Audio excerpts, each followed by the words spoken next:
right, so today we're still using systems, and this one is elimination using multiplication. So make sure at least one equation, multiply at least one, multiply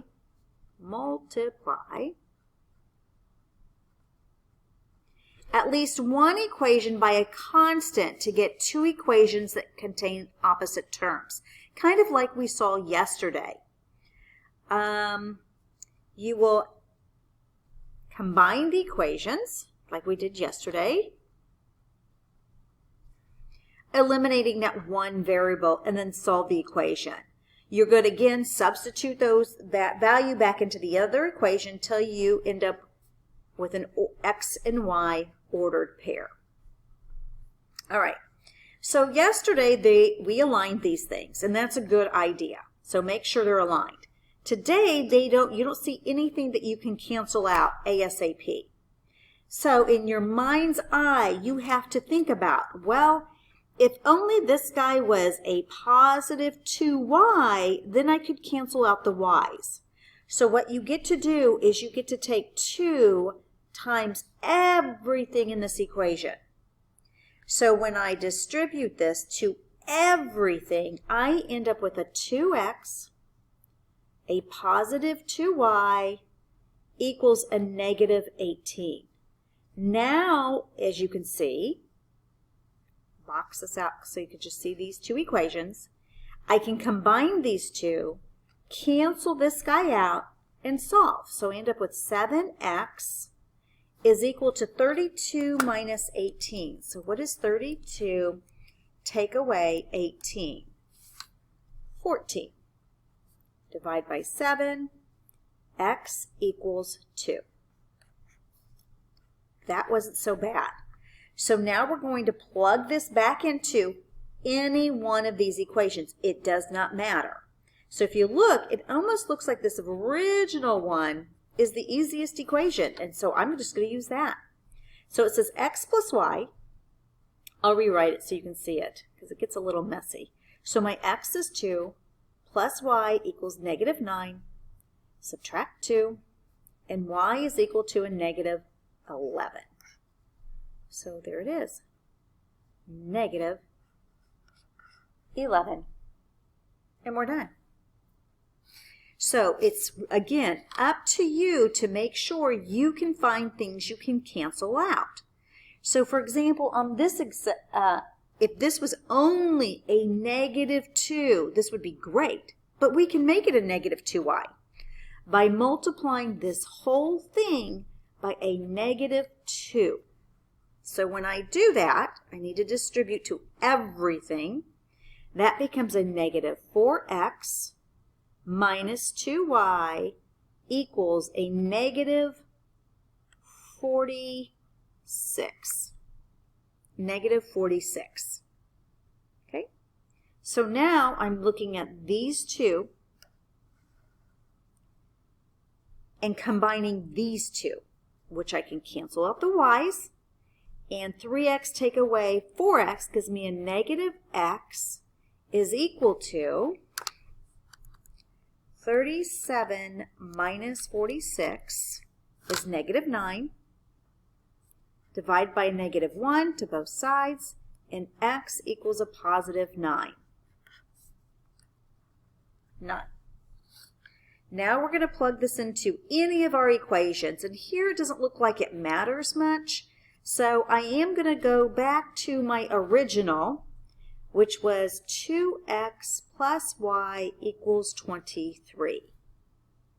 So I'm going to put that x value, so 2 times 9 plus y equals 23.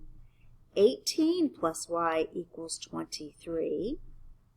Subtract 18 from both sides, so y is equal to 5. So when x is 9, y is 5. And again, this has to do with those lines that we graph and where they intersect. These two equations intersect at one point, and that point is 9, 5, the solution that they share. I've got a couple more here. So on this one, oh, this one looks kind of hairy. So what you try to do on this one, I've got a plus and a minus y, but I want them to both be the same value, like the same coefficient. So I'm going to find like a common multiple. So a common multiple would be 15. So if I multiply this whole thing by 5 and this whole thing by 3, I can get both of these to be a positive 15 and a negative 15. So I'm going to rewrite both of these equations. So the first one, when I distribute, this becomes 20x plus 15y is equal to 40. Distribute this 3 to every one of these.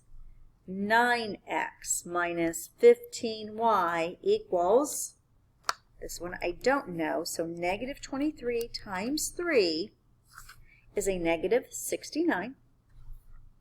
I am going to combine these. I'm going to add these together. Cancel out those y's. And it doesn't always have to be the y's. It's whatever seems to work out. So this becomes 29 is equal, 40 take away 69 is a negative 29. I forgot my x. Divide by 29, divide by 29, and x is equal to negative 1. All right, so we got that one. Let's plug this in. I always like my pluses, so I'm going to do it in the first one. My first equation said 4x plus 3y is equal to 8. 4 times negative 1, because that's what we found for x, plus 3y equals 8. Negative 4 plus 3y equals 8. Add 4 to both sides. 3y is equal to 12. Divide by 3, and y equals, I'm running out of room, 4. There we go. So on this one, my x value is negative 1. My y value is 4. Last one. Oh, I really wish, can I rearrange this one? I'm going to rearrange this one. I'm going to give you a whole new one. Hope it works. I want to multiply just a negative. Let's pretend that this is, let's get rid of this guy. And let's write him as, get rid of him. We'll go 3x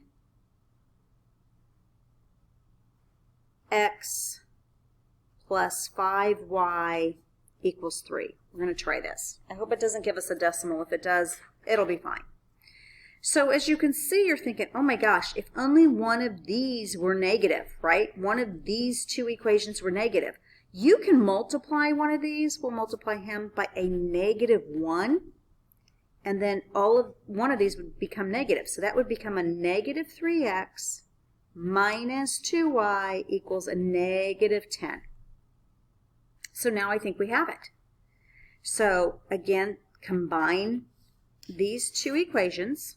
X's cancel out, which I'm glad because we keep having a lot of y's. And this becomes a 3y is equal to a negative 7. Yes, we're going to have a fraction, but who cares? Divide by 3, and y is equal to a negative 7/3. Now you can leave that as a negative 7/3, and that's fine. We're going to plug this back into one of these equations, and I don't know, I'll do it to the original first one. Even if it's a fraction, don't freak out, because you guys freak out. Okay, so 3x plus 2 times a negative 7/3 equals 10. Because we said, I'm running out of room, you can't see. Okay, so we said y is this, y is there, y is there. Okay, solve it. What is 2 times, parentheses, negative 7 ABC3, parentheses? So it says negative 4 2/3 in my calculator, but I'm going to change that to, sometimes working with decimals is easier. So if I change this on my calculator, do you see where it says fraction to decimal in highlighted color? So I hit my second key, that button, and it's going to turn that into negative 4.6 repeating. So let's round that up to negative 4.7.